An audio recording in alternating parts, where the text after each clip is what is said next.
Of the Buddha's teachings, there are only two that he said are categorical.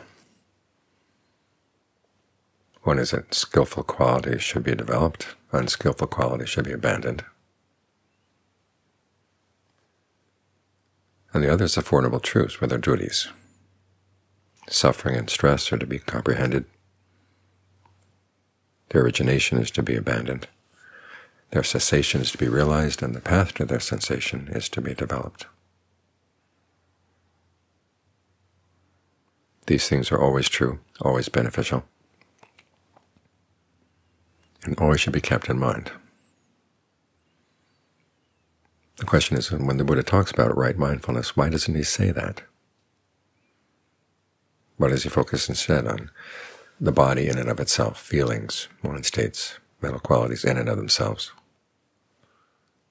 with no direct mention of the duties of the Four Noble Truths or the duties of skillful and unskillful qualities?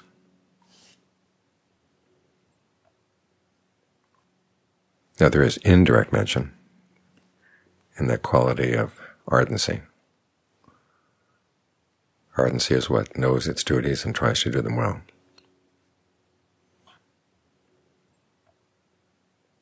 But still, it's strange that there's no direct mention under the path factor of right mindfulness.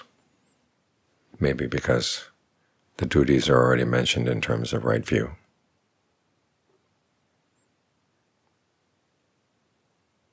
But still, why is there so much emphasis on body, feelings, mind, mental qualities in and of themselves, with no direct mention of the fact that these duties have to be kept in mind? Part of the answer may be that you have to be in the right place for those duties to make sense, for them to be clear.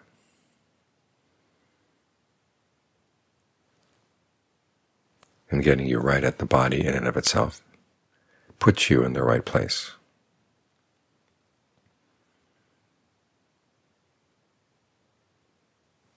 It's like the old theories about astronomy, when they thought that the Earth was at the center of the universe, and they tried to make sense of the orbits of the planets, with their retrograde motions and other variabilities.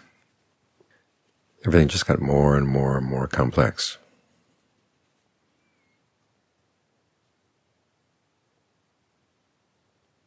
Got harder and harder to understand. When you finally placed the sun at the center of the motions of the planets, then everything made a lot more sense. Things were clearer, became more obvious what was going to happen.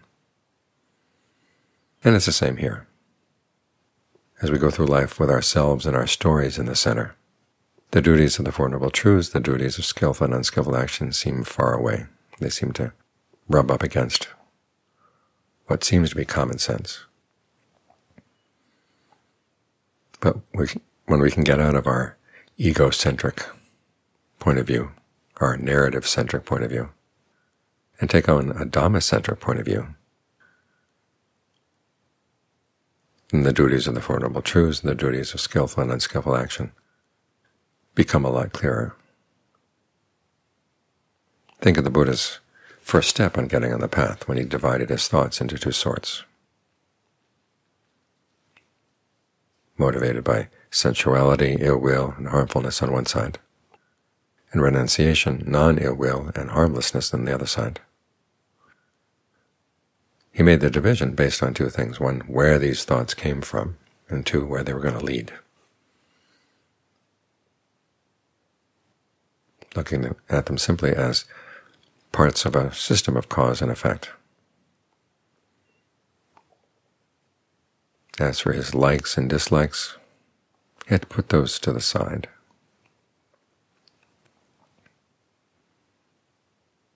When he was able to do that, then he was able to get the mind into patterns of skillful thinking, and then from there into concentration, and from concentration into awakening. It was because he was able to put his stories to the side, and to put the center simply in looking at things in terms of cause and effect, right there in the present moment. That's how he was able to make it all the way to awakening, and to fulfill those duties of the categorical truths.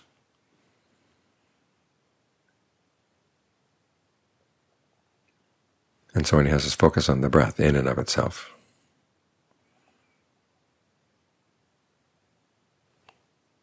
he's trying to take us out of the center and put the breath in the center. It's the body in and of itself, not in terms of whether we like our body or don't like our body, or the history of our body, just what we've got right now. And given what you've got right now, what's the best thing you can do with it? Well, you breathe in a way that feels really good. You're aware of the whole body breathing in, the whole body breathing out, and you calm the breathing down. Because the body's not the problem. The problem is the mind. And so the more you can get the breath calm, the more clearly you can see what's going on in the mind. The same with feelings. If you're going to look at feelings simply in and of themselves, then it's obvious that feelings not of the flesh, i.e. feelings related to the practice, are more skillful than your ordinary, everyday feelings. So on the one hand, there's the pain of realizing that there is a goal that can be attained and you're not there yet, but other people have attained it, so you should be able to attain it. That places a duty on you. But better than that is the pleasure not of the flesh. We're able to get the mind into strong states of concentration. And even better than that is equanimity not of the flesh, where things can calm down.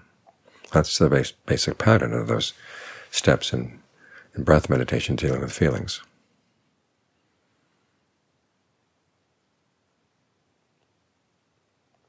That lets you look directly at the mind.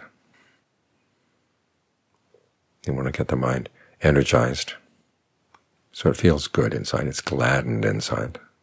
When the mind is gladdened, it's easier to settle down. Then you get it concentrated, and then go through the stages of concentration. Release it from the lower ones to get it as still as you can. And there you are, you're in the right place. You're where the Buddha was when he gained awakening.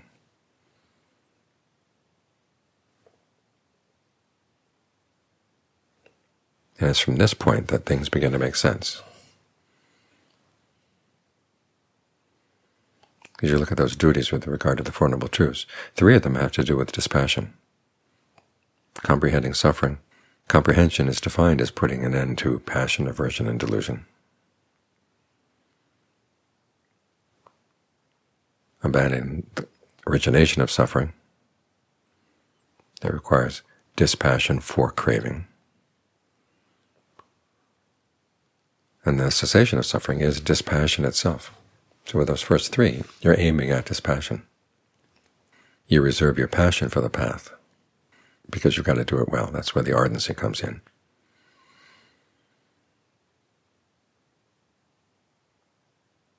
But you reflect on the Buddha's analysis of how you give rise to dispassion.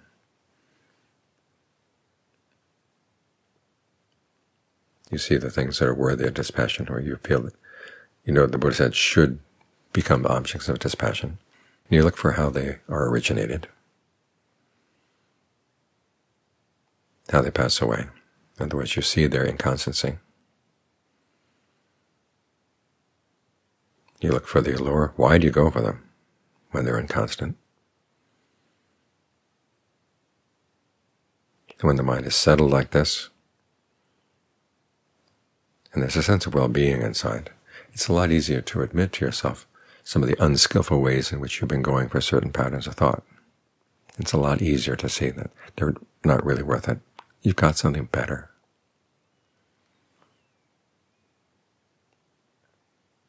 That helps you see the drawbacks and compare the drawbacks with the allure, and that's how you give rise to dispassion. So it's from this spot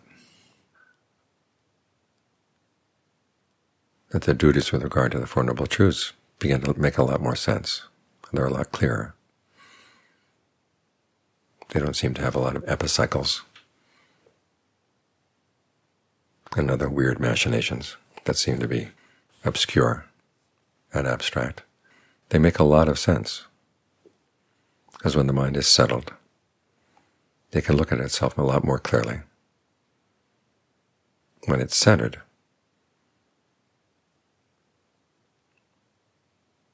you can apply a lot more focus. You're at the right frame of reference.